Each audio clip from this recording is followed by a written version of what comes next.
তাদের বিভিন্ন social media প্রচারে ত্রিপুরাসা হামক্রাই দপ্তর এরা মোটামুটি। আর আমাদের সাংগঠনিক বিষয়ে কিছু আমরা আজকে আমাদের মিটিং হয়েছিল। মিটিংয়ে আগামী 27শে ডিসেম্বর আমাদের 76তম জনশিক্ষা দিবস পালন আমরা করে থাকি প্রত্যেক বছরেই। এই রাজ্যে শিক্ষার আন্দোলনে, সংস্কৃতির আন্দোলনে, এই রাজ্যে কুসংস্কারের বিরুদ্ধে সমাজ গঠনের যে লড়াই, এটা জনশিক্ষাকে বাদ দিয়ে এটা কল্পনাই করা যায় না, ভাবাই যায় না। সেই যেন ঐতিহ্যবাহী যে জনশিক্ষা দিবস, মহান জনশিক্ষা দিবস, এই 27শে ডিসেম্বর এই মাসেই এটা 76তম জনশিক্ষা দিবস হবে। আমরা এবার যেটা ঠিক করেছি যে আমাদের কেন্দ্রভাবে আগরতলা তো হবেই, এছাড়া 23টা মহকুমায় আমাদের বিভিন্ন মহকুমা পর্যায়ে হবে। আমাদের সাংগঠনিক যে মহকুমা, এই মহকুমা পর্যায়ে হবে, আপনার লোকাল লেভেলে হবে, জোন লেভেলে হবে মিটিং, সমাবেশ, সেমিনার, এবং বিশেষ করে জনশিক্ষা আন্দোলনের যে তার ইতিহাস, তার প্রেক্ষাপট, তার যে ঐতিহাসিক যে প্রেক্ষাপট, এগুলি এবার নতুন প্রজন্মদের সামনে যাতে আমরা ধরে তুলতে পারি, তার জন্যই আমাদের এটা খুব গুরুত্ব দিয়ে এবার এই দিনটা যথাযথ মর্যাদার সহিত এই দিনটা আমরা প্রতিপালন করতে যাচ্ছি। কাজেই আপনারা রাজ্যবাসী সকলেই সহযোগিতা করবেন, সাহায্য করবেন, এবং এই প্রোগ্রামটা যাতে আমরা সাকসেসফুলি করতে পারি, এটা হচ্ছে মোটামুটিভাবে আজকে আমাদের এই আলোচনার বিষয়। সকলকে আন্তরিক। ঠিক আছে, কিন্তু ইদানিং বাড়ি বাড়িতে যাচ্ছে এখন আপনার Antyodaya card, ration card, BPL ration card, এগুলি মণ্ডলের বাবুরা এবং কিছু মাতব্বরা, আইপিএফটি মাতব্বরা গিয়ে আপনার মোবাইলে ছবি তুলে আনছে।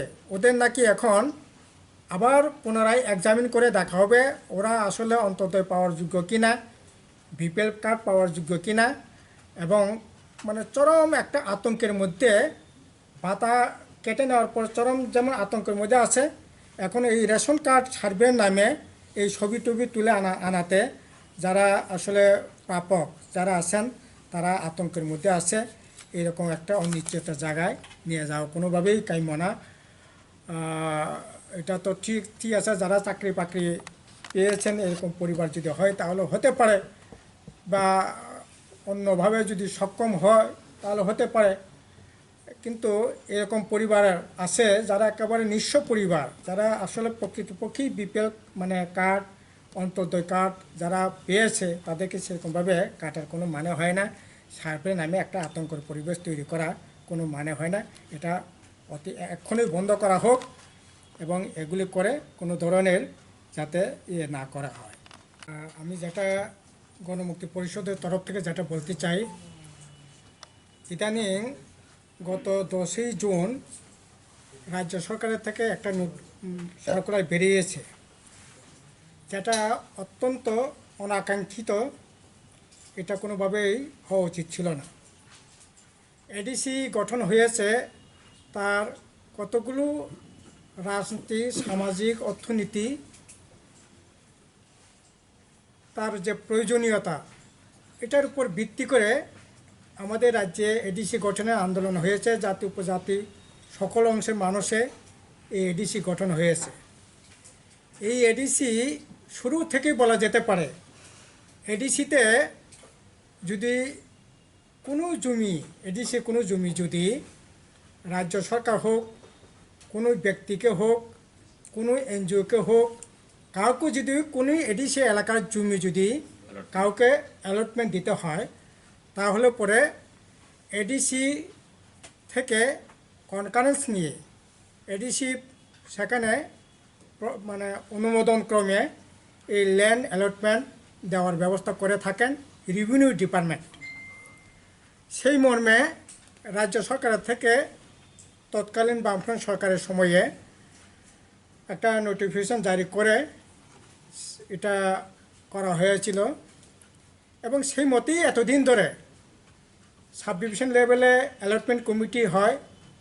এই অ্যালটমেন্ট কমিটি নন ট্রাইবেল হলে পরে 1971 সালের ভোটার তালিকায় যাদের নাম আছে লোকসভায়, সেই মানে ভোটার লিস্টের তালিকা ধরে তার পরিবার পরিজন আত্মীয় স্বজন ছেলে মেয়ে সন্তান সন্ততি যারা আছেন তাদেরকে সেই নিয়মবিধি মেনে এডিসি থেকে প্রস্তাব আনা হয় এবং তাদের অ্যালটমেন্টের ব্যবস্থা করা হয়।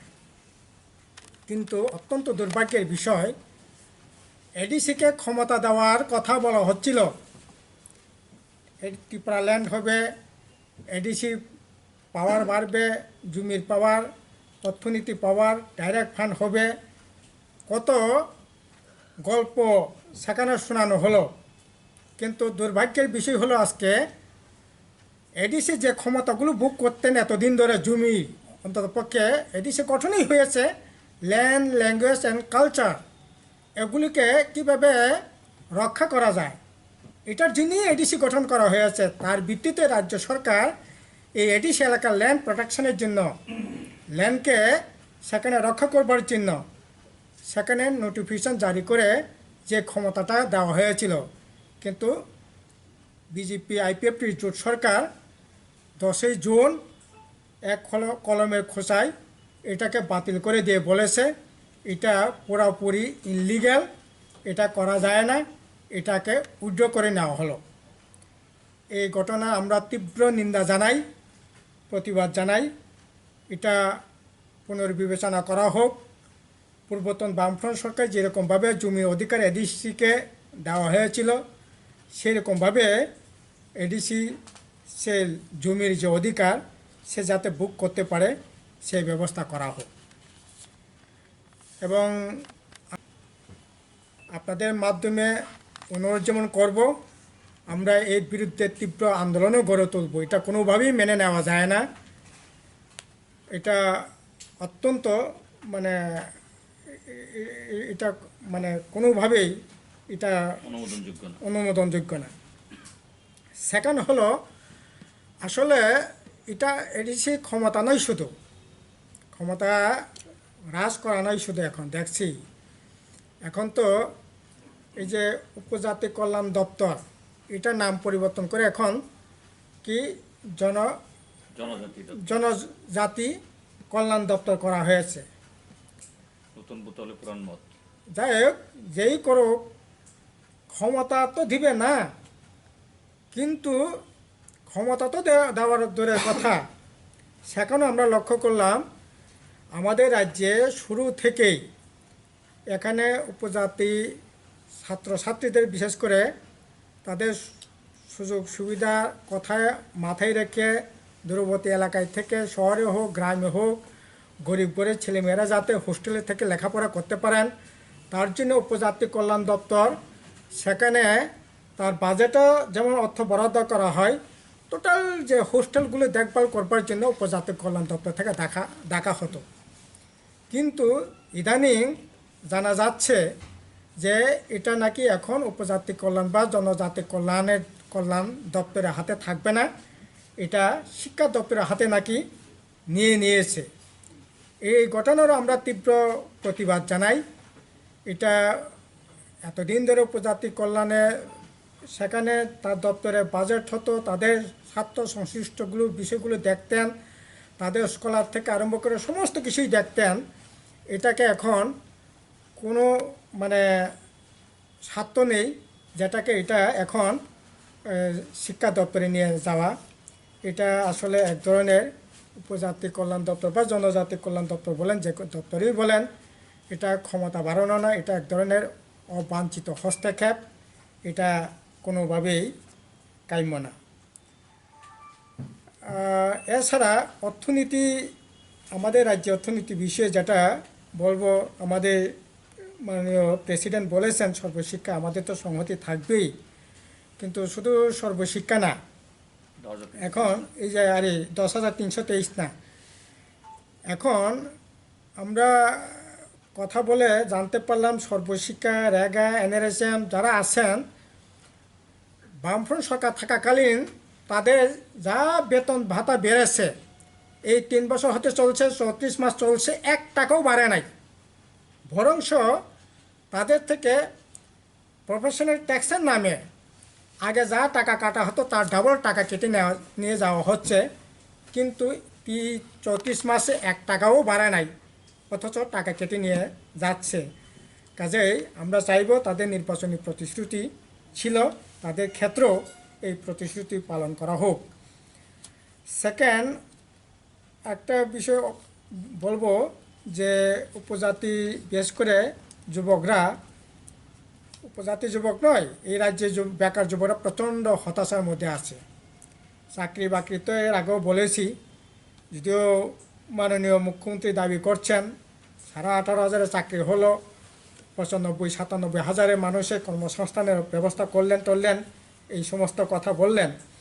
কিন্তু আমাদের কথা হচ্ছে চাকরি বাকরি তো হচ্ছেই না।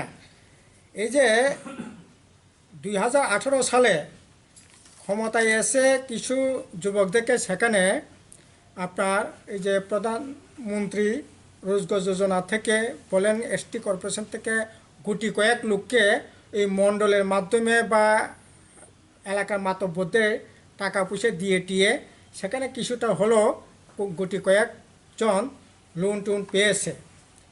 কিন্তু 19-20 এই আর্থিক বছরে একজন, বিশেষ করে উপজাতি যুবকদের মধ্যে তো নাই, অন্য অংশের ক্ষেত্রেও সেখানে কোনো ধরনের লোন বা ব্যাংক থেকে সেই সুযোগ সুবিধা পাচ্ছে না। এই আত্মনির্ভর ভারতের নামে কিছু দেওয়া হচ্ছে, তাও সেখানে মানে উপজাতির ছেলে মেয়ে, বেকার ছেলে মেয়েদের নামে তালিকা দেখছি না। সেখানে সদেরাক দিয়েছে গোটা দেশে, রাজ্যের মধ্যে, কিন্তু এটাও মানে এতে একদিকে যেমন চাকরি বাকরি কিছুই হচ্ছে না, তেমনি আগে এসটি কর্পোরেশন বলেন, এসসি কর্পোরেশন বলেন, মাইনরিটি কর্পোরেশন বলেন, ওবিসি বলেন, বা আপনার এই যে বিভিন্ন এই সমস্ত প্রাতিষ্ঠানিক মাধ্যমে বিভিন্ন সুযোগ সুবিধা পেতেন। এখন এসটি কর্পোরেশন বলেন, মাইনরিটি কর্পোরেশন বলেন, এসসি কর্পোরেশন বলেন বা খাদি বোর্ড বলেন, কোনো সংস্থান থেকে সেখানে এই লোন টোনের ব্যবস্থাও থাকছে না, চাকরি বাকরির ব্যবস্থাও থাকছে না। ওরা মানে চরম হতাশার জায়গায় নিয়ে যাচ্ছে। অথচ বলা হয়েছিল 50,000 চাকরি হবে, কি কাজ হবে, সবার হাতে হাতে কাজ টাজ হবে। কিন্তু এই সমস্ত স্কিমগুলো এখন বন্ধ হয়ে আছে, মুখ থুবড়ে পড়ে আছে।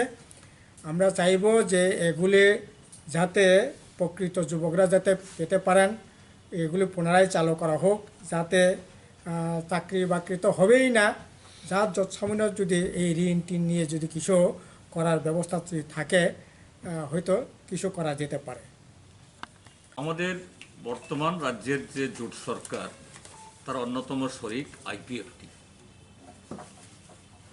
এই আইপিএফটি নিজেদেরকে দাবি করে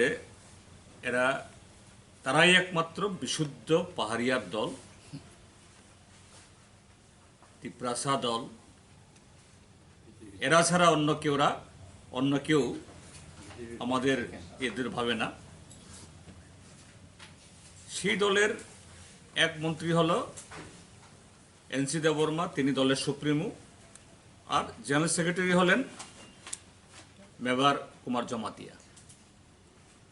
এই যে আমাদের সাধারণ সম্পাদক দুটা খুবই জঘন্য তাদের সিদ্ধান্তের কথা বললেন। আর এডিসি কেন তৈরি হলো? যাতে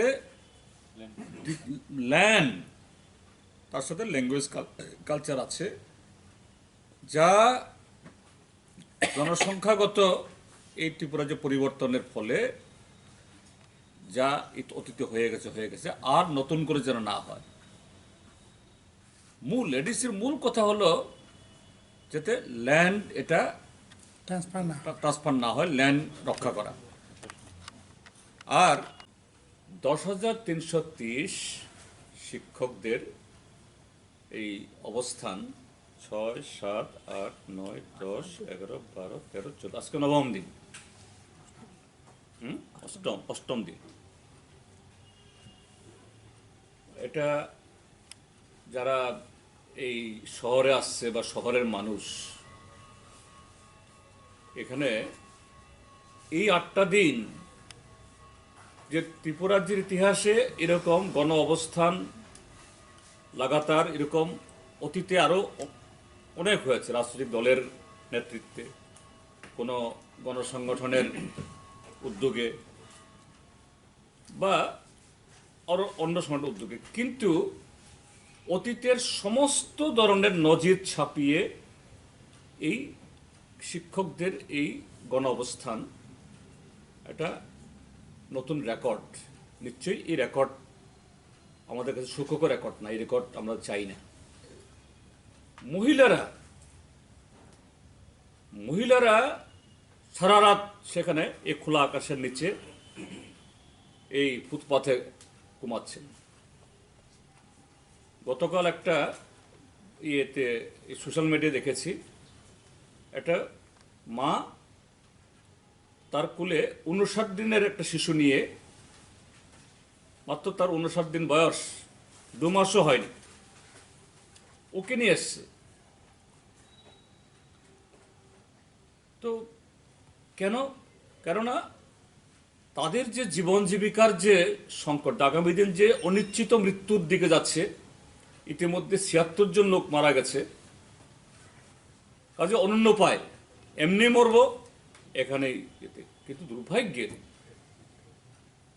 যে বর্তমান সরকার, তারা নির্বাচনের আগে প্রতিশ্রুতি দিয়েছেন, তারপরে অনেক কথা বলেছেন, এবং সর্বশেষ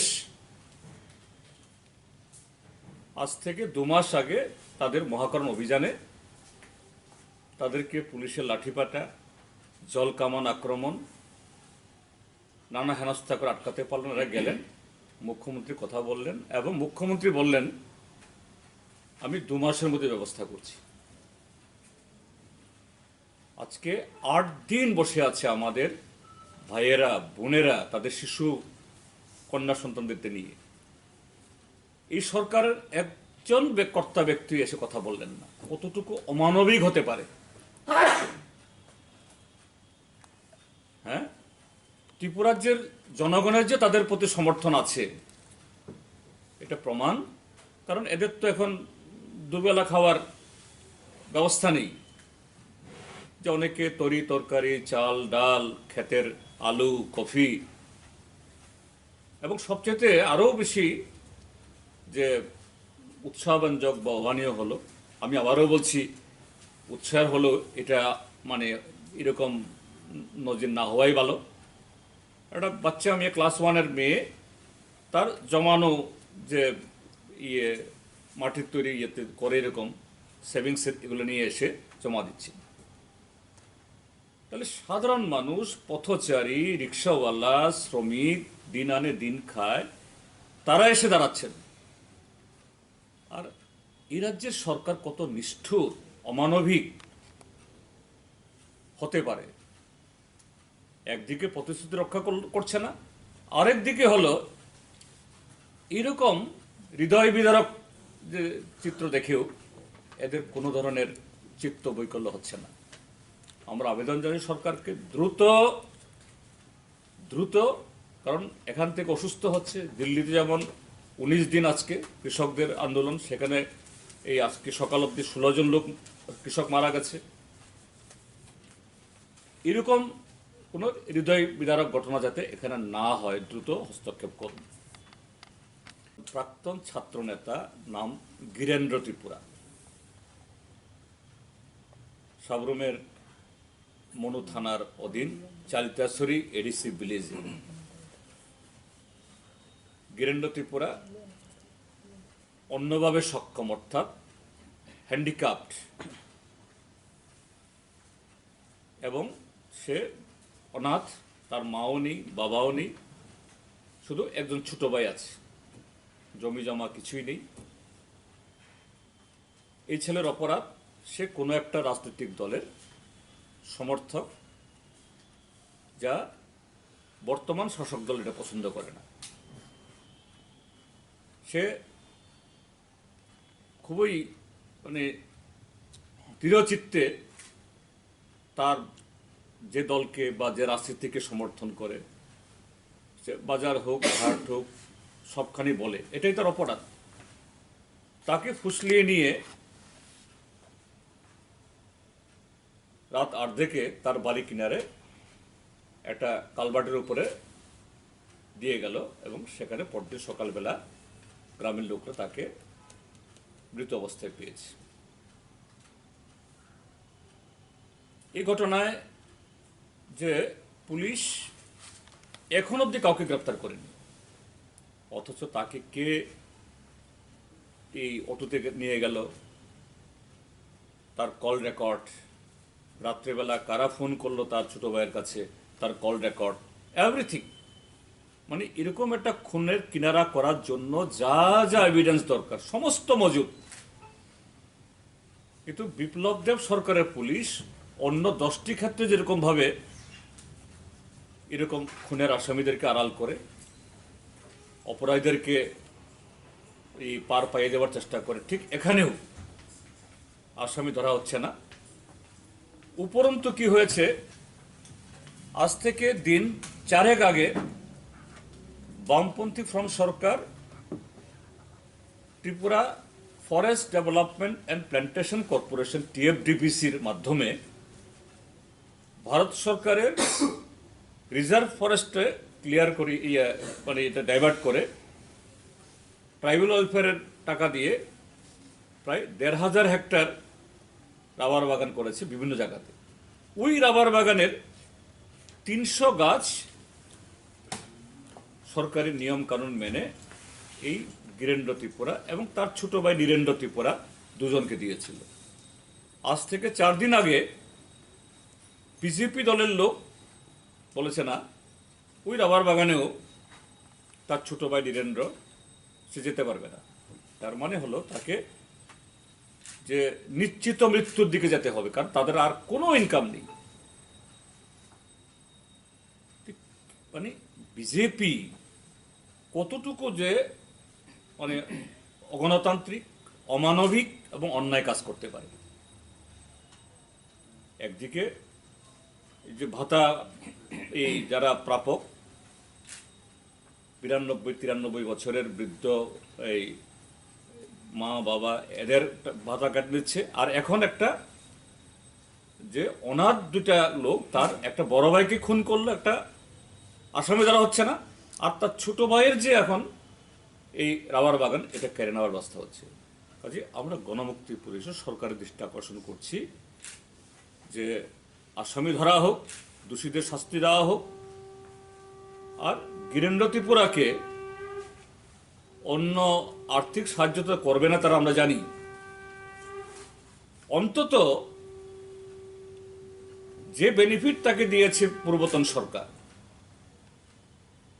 এটা যেন কেড়ে না নেয়, সে যেন তার সম্পত্তি ফেরত পায়, এই ব্যবস্থা করুন। ধন্যবাদ। আপনারা জানেন গত বছর এরকম একটা সময়েতে সারা দেশে একটা উত্তাল পরিস্থিতি ছিল যে এই CAA সিটিজেনশিপ অ্যামেন্ডমেন্ট অ্যাক্ট এটা পাশ করা নিয়ে আমাদের এই উত্তর পূর্বাঞ্চল সহ একদম খুদ দিল্লি, রাজধানী দিল্লি, এটা প্রচণ্ডভাবে জনবিক্ষোভে একটা অচল অবস্থা তৈরি হয়েছিল। এবং আপনারা জানেন যে এই সেই দিল্লির যে বিক্ষোভ এটাকে দমন করার জন্য শুধু প্রশাসন যন্ত্র দিয়ে না, শাসক দল গুন্ডা লেলিয়ে দিয়ে দিল্লিতে একটা ভয়ঙ্কর দাঙ্গা হয়েছিল। এতে প্রায় 80 জনের মতো লোক মারা যায়, বহু বাড়িঘর ক্ষতিগ্রস্ত হয়। শেষ পর্যন্ত এই করোনা ভাইরাস জনিত কারণে এই লকডাউন হওয়ার ফলে এটা সরকারও যেমন বাধ্য হন এটা স্থগিত রাখার, আর যারা আন্দোলন করছিলেন তারাও যেহেতু ক্ষণিকের জন্য হলো এটাকে লকডাউন করা, এই স্থগিত করা হয়েছে, আন্দোলনটাও স্থগিত আছে। আর এই যে সিটিজেনশিপ অ্যামেন্ডমেন্ট অ্যাক্ট, নাগরিক সংশোধনী আইন, তার বিরুদ্ধে প্রায় 150টা পিটিশন সুপ্রিম কোর্টে দাখিল হয়। তার অন্যতম যারা পিটিশনকারী তারা হলো আমরা গণমুক্তি পরিষদের তরফ থেকে। এটা হয়েছিল, যদিও দুর্ভাগ্যের যে এত বড় একটা কি বলে ঘটনা, যার সাথে গোটা উপমহাদেশেই এত আলোড়ন হয়েছে, সুপ্রিম কোর্ট এখনো এটা কোনো শুনানি করেনি। তো আজকে আমরা এটা নিয়ে কথা বলছি এই কারণেই যে কদিন আগে যখন বিহারের নির্বাচন হয়, তখন বিশেষ করে স্বরাষ্ট্রমন্ত্রী অমিত শাহ এবং তাদের সভাপতি এই জেপি নাড্ডা সাহেব বলেছেন যে তারা সহসার মধ্যেই এই সিটিজেনশিপ অ্যামেন্ডমেন্ট অ্যাক্টটা প্রয়োগ করা শুরু করবেন বা রূপায়ণ করা শুরু করবেন। তো আপনারা দেখেছেন ইতিমধ্যে যে বিক্ষিপ্তভাবে আমাদের ত্রিপুরা রাজ্যের মধ্যে কিন্তু এই সিটিজেনশিপ অ্যামেন্ডমেন্ট অ্যাক্টের বিরুদ্ধে বিভিন্ন জায়গাতে মিছিল টিছিল শুরু হয়েছে, সোশ্যাল মিডিয়াতে, বিশেষ করে প্রিন্ট মিডিয়া বা এই ইলেকট্রনিক মিডিয়াতে না আসলেও সোশ্যাল মিডিয়াতে এটা নিয়ে মানে অনেকগুলো এরকম ফুটেজ আসছে, এবং উত্তর পূর্বাঞ্চল রাজ্যেও। তো আমরা গণমুক্তি পরিষদও এই বিষয়ে যে ত্রিপুরা সরকার এবং কেন্দ্রীয় সরকার, ত্রিপুরা সরকার মানে প্রত্যক্ষভাবে না, কিন্তু পরোক্ষভাবে তাদেরও দায় আছে, কর্তব্য আছে এ ব্যাপারে, যে এখনই পদক্ষেপ গ্রহণ করার জন্য। এমনিতেই এখন 3টা কৃষি আইন, কালো আইন প্রবর্তনের জন্য সারা দেশের মধ্যে এই দিল্লি গত এই আজকে সহ 19 দিন ধরে অবরুদ্ধ। এখন আবার যদি এটাও আবার মাথাচাড়া দেয়, দেশটা অচল হয়ে যাবে। কাজেই এটা সরকারের পক্ষে দ্রুত এ ব্যাপারে ইতিবাচক পদক্ষেপ গ্রহণ করা দরকার। দেশের মানুষকে এইভাবে একটা অনিশ্চয়তায়, একটা চরম যে কি বলে উৎকণ্ঠায়, এবং এইভাবে দেশের মানুষের বিরুদ্ধে যুদ্ধ করা উচিত না। আমরা গণমুক্তি পরিষদ দাবি করব যে ত্রিপুরা রাজ্য সরকারও তারা এই দাবি তুলুক, অন্তত উত্তর পূর্বাঞ্চলে যেন এই এনআরসি, এই সিএএ এটা যেন কার্যকরী করা না হয়, সারা দেশ যদি নাও করে। আমরা অবশ্যই সারা দেশের দাবি করছি, কিন্তু বিশেষ করে উত্তর পূর্বাঞ্চল সেটা এই আপনারা এই যে আপনাদের এগুলো নিয়ে অনেক খবর করছেন আপনারা, যে 2টি জায়গাতে এখন অবধি 4 জন নিরীহ লোক অপহৃত হয়েছে। দামছড়া, পানিসাগর মহকুমার দামছড়া থেকে লিটন নামে একজন, তারপর আমবাসা মহকুমার মালদা কুমার ওয়াজাপাড়াতে। আপনাদের ইয়েতে আমরা দেখেছি মুখ্যমন্ত্রী বলছেন সার্জিক্যাল স্ট্রাইক করবেন। ঠিক আছে, করতে পারলে তো ভালো, এবং অক্ষতভাবে অপহৃতরা উদ্ধার হোক আমরা চাই। এবং শুধু যে সার্জিক্যাল স্ট্রাইক বা সেরকম পুলিশের অপারেশন না, সাথে সাথে আমরা গণমুক্তি পরিষদের তরফ থেকে আমরা চিরাচরিতভাবেই এই উগ্রবাদ, বিচ্ছিন্নতাবাদ, সাম্প্রদায়িকতাবাদের বিরুদ্ধে আমরা এই আহ্বানও জানাবো, যারা এর সাথে লিপ্ত আছেন বা যুক্ত আছেন তারা এই কাজ থেকে তারা বিরত হন। কারণ উগ্রপন্থা, বিচ্ছিন্নতাবাদ এ রাজ্যের বা পৃথিবীর কোনো দেশেরই কোনো মঙ্গল করে না। এ রাজ্য প্রমাণিত। আমরা এর সবচেয়ে বড় শিকার। আমাদের রাজ্যে উগ্রপন্থার কারণে বিশেষ করে ট্রাইবেল এলাকা প্রচণ্ডভাবে ক্ষতিগ্রস্ত হয়েছে, সারা ত্রিপুরা রাজ্য একসাথে। এবং বিশেষ করে ট্রাইবেল এলাকা। এবং সেই 1980-81 পর থেকে যদি আমরা দেখি, এটিপিএলইউ, তারপরে ট্রাইবাল ন্যাশনাল ভলান্টিয়ার, তারপরে এনএলএফটি, টাইগার ফোর্স, আর ভেতরে যে এরকম ছোটোখাটো মাঝারি তো অসংখ্য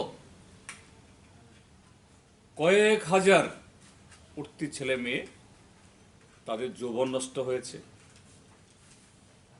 তাদেরকে এইরকম মানে কি বলে নানা লোভে এদেরকে আকৃষ্ট করে বিশ্ববিদ্যালয় থেকে, কলেজ থেকে, স্কুল থেকে বহু ছেলে গেছে, কিন্তু কি হয়েছে, এদের জীবনটা শেষ হয়েছে। তার সাথে এই গত আড়াই দশকের যে উগ্রপন্থা, এই ত্রিপুরার যে এই নিরীহ মানুষ থেকে শুরু করে শিক্ষক, কর্মচারী, পুলিশ, সিআরপিএফ, টিএসআর, বিএসএফ, সব মিলিয়ে প্রায় 2,500 লোক প্রাণ দিয়েছেন, শহীদের মৃত্যুবরণ করেছেন, এবং বহু বাড়িঘর পুড়েছে, উন্নয়নমূলক কাজকর্ম ব্যাহত হয়েছে। আখেরে কোনো অংশে লাভ হয়নি, ক্ষতি হয়েছে। বামপন্থী ফ্রন্ট সরকার ধৈর্য সহকারে, সাহস, ধৈর্য, বিচক্ষণতা, তার সাথে জনগণকে নিয়ে, শুধু যে নিরাপত্তা কর্মী না, এবং তার রাজনৈতিক কার্যকলাপ, মানে রাজনৈতিক কার্যকলাপ মানে আমি কোনো পার্টির কথা বলছি না, অর্থাৎ জনগণকে ইনভলভ করে যে এটা সমাধান করেছিল। কিন্তু সমাধান হলেও অল্প কিছু বীজ তো থেকে যায়। বাংলাদেশে পার্বত্য চট্টগ্রামে তাদের কিছু বীজ ছিল, কিন্তু তারা ত্রিপুরাজ্যের মধ্যে যে আবার প্রবেশ করার সে সাহস তাদের হচ্ছিল না। ত্রিপুরাজ্যে 2018 ফেব্রুয়ারি অবধি এই বামফ্রন্ট সরকার ছিল। প্রায় 2014-15 সালের পর থেকে এরকম কোনো ঘটনাই হয়নি। এটা প্রায় টোটালি একটা স্তিমিত করা গেছিল।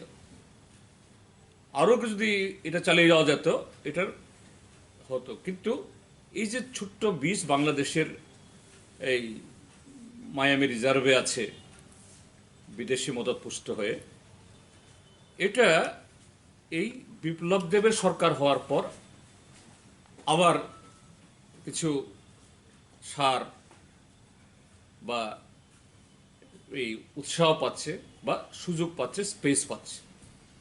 কি করে? এই যে দুটি জায়গা থেকে যে অপহৃত হলো, দামছড়া এবং এই আমবাসা এলাকা, তার সাথে পুরা এদিকে অবধি গন্ডাছড়া অবধি বিস্তীর্ণ জোন, এই সবটাই হলো এর আগে এই সন্ত্রাসবাদী কার্যকলাপে যুক্ত। এই সরকার আসার পর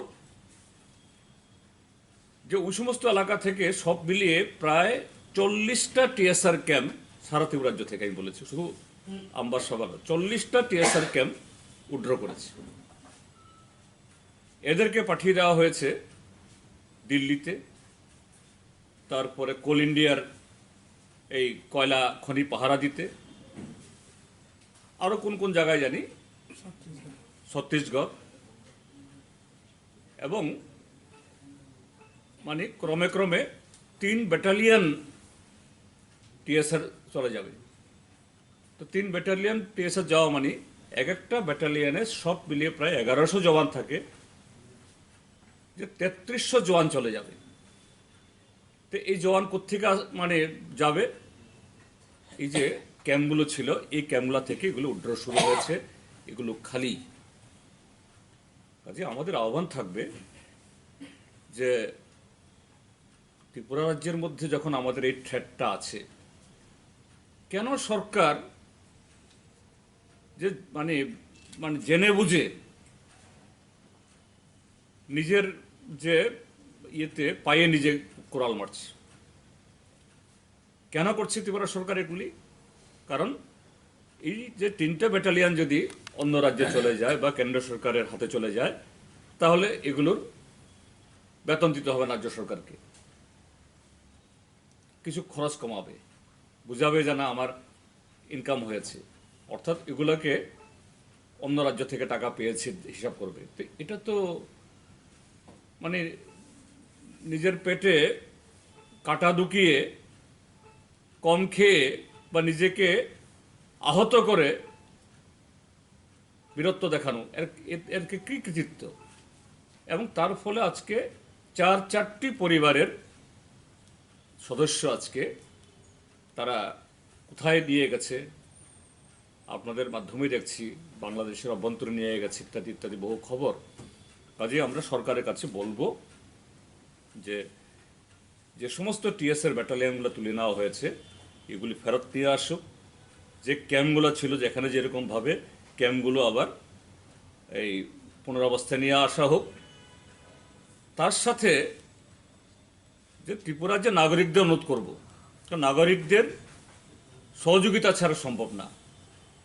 যাদের ছেলে মেয়েরা এখনও এই সমস্ত কাজে লিপ্ত আছে তাদেরকে বিরত করুন, দলমত নির্বিশেষে বলুন। আর যারা এই কাজে লিপ্ত তাদেরকেও বলবো, তোমরাও ত্রিপুরাজ্যের সন্তান। এই পথে বিগত 25-26 বছরে তোমাদের পূর্বসূরীরা অনেক কিছু করেছে, কিছুই হয়নি, বরঞ্চ নিজের পরিবারকে ক্ষতিগ্রস্ত করেছে। এটা করবে না। তোমরা ফিরে আসো, সরকারের প্যাকেজ আছে, অংশগ্রহণ করো, স্বাধীনভাবে জীবনযাপন করো। কাজেই এই পথে যেন না যায়।